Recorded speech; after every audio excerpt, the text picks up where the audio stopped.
ইয়াত কোনো কাৰো দাদাগিৰি নচলিব। ইয়াত অসমত অসমীয়াগিৰিয়ে চলিব। এইটো চিধা আৰু স্পষ্ট কথা। কোনো নাৰীক যদি কোনোবা বহিৰাগতই হওক বা ইয়াৰ মানুহে হওক যদি এনেকুৱা বেয়া দৃষ্টিৰে চায় তেতিয়াহ'লে আমি কিন্তু তাক মাফ নকৰিম। কালি 6 মাইলত এগৰাকী অসমীয়া যুৱতীক গুৰুলা গুৰুকৈ পিটিছে, এইটো আমি হ'বলৈ নিদিওঁ। আৰু গুৱাহাটীত আজিৰ পৰা এই ঐক্যবদ্ধ সংগ্ৰাম আৰম্ভ হৈছে। বীৰ লাচিত খানা অসম, নদী নাৰী জাগ্ৰত শক্তি অসম, একত্ৰিত যুৱ পৰিষদ অসম, এই একতাৰে আমি আগবাঢ়ি যাম। এই সংগ্ৰাম ঐক্যবদ্ধ সংগ্ৰাম চলিব।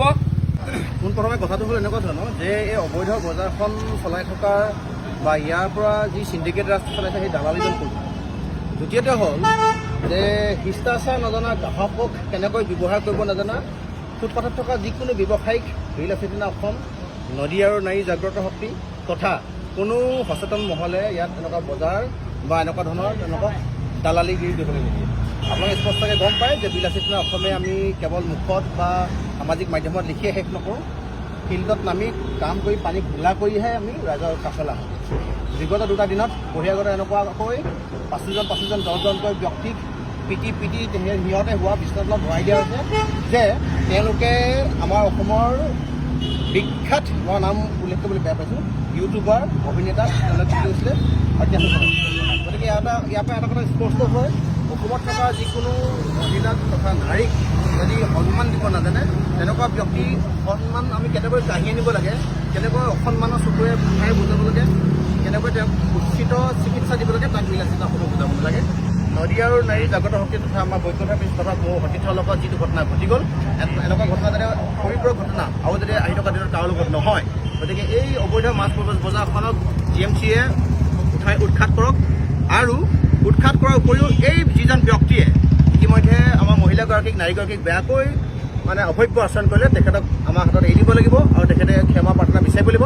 নহ'লে তেখেত যদি কিবা কাৰণত যদি গাঁততো সোমাই থাকে, গাঁতত সোমাই থকা নিগনিক কেনেকৈ মেকুৰীয়ে উলিয়াই আনে সেই তাত ট্ৰেইনিং প্ৰশিক্ষণ আমি লৈ থৈছে। পিছত কিন্তু আমাৰ অসম পুলিচ প্ৰশাসনে এজাহাৰ দিয়াৰ পাছত যদি আমাক যদি ইয়াৰ বিহিত ব্যৱস্থা তথা ন্যায় প্ৰাপ্তি নকৰে তেতিয়াহ'লে কিন্তু আমি আইন হাতত তুলি ল'লে কিন্তু বীৰ লাচিত অসমক আমাক জগৰীয়া কৰিলে নহ'ব। ধন্যবাদ।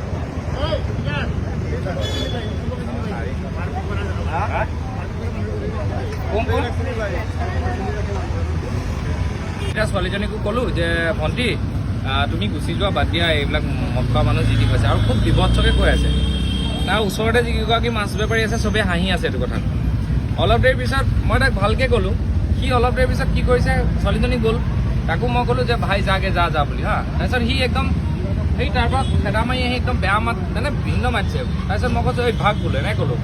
তাৰপিছত সি এই মস্ত লাঠি এডাল, সিহঁতৰ যোনখন দোকান হয় তাৰে পৰা এডাল লাঠি এডাল দাঙি লৈ মোক ধৰি গালি পাৰিছে বোলে হেৰি, মই একো অসমীয়াগিৰি তাত দেখুৱাই নাই হা, অসমীয়াগিৰি দেখুৱালেদিন আজি, আৰু চবেই কৈ আছে মাৰিব লাগিছিলে। মই পটককৈ মোৰ দেউতাৰ বয়সৰ মানুহ এজন মই মাৰি দিয়াটো মই সমাধান বুলি নাভাবোঁ। ইয়াৰ এটা মোক স্থায়ী সমাধান লাগিব, এইটো অকল মোৰ সমাধান নহয়।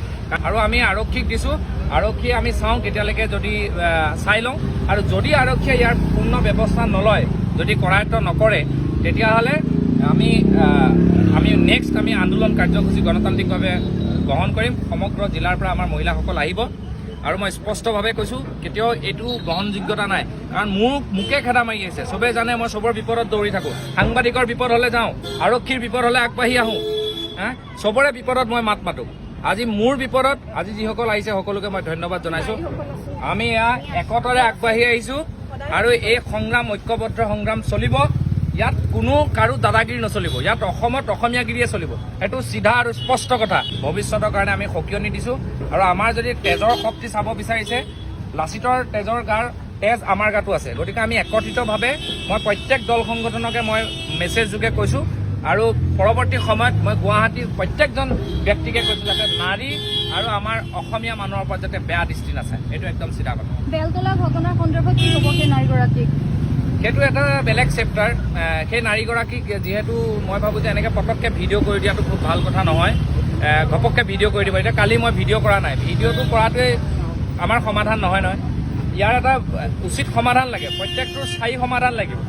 বীৰ লাচিত খানা অসম আৰু নদী নাৰী জাগ্ৰত শক্তি অসম, একত্ৰিত যুৱ পৰিষদে স্থায়ী সমাধান বিচাৰি অসমীয়াৰ কাৰণে কাম কৰি আছে। গতিকে সকলোৱে আমাক সহযোগিতা কৰক। ফেচবুকত কোনোবা এজনে লিখিছে আমাৰ হেনো একো কাম নাই। আমি কাম থকা দেখুৱাবলৈ হ'লে কিন্তু দিগদাৰ আছে। পিছফালে সৈনিকসকল চাই ল'লে হ'ল, আৰু একত্ৰিত হৈ আছোঁ। একত্ৰিত হৈ আছো আমি এনেকে আছো আমি হ'ব বাৰু সংগঠন বেলেগ বেলেগ কিন্তু আমি চবতে একতাৰে আছো এইটো একদম স্পষ্ট কথা বাকী আমাৰ বিকাশে ক'ব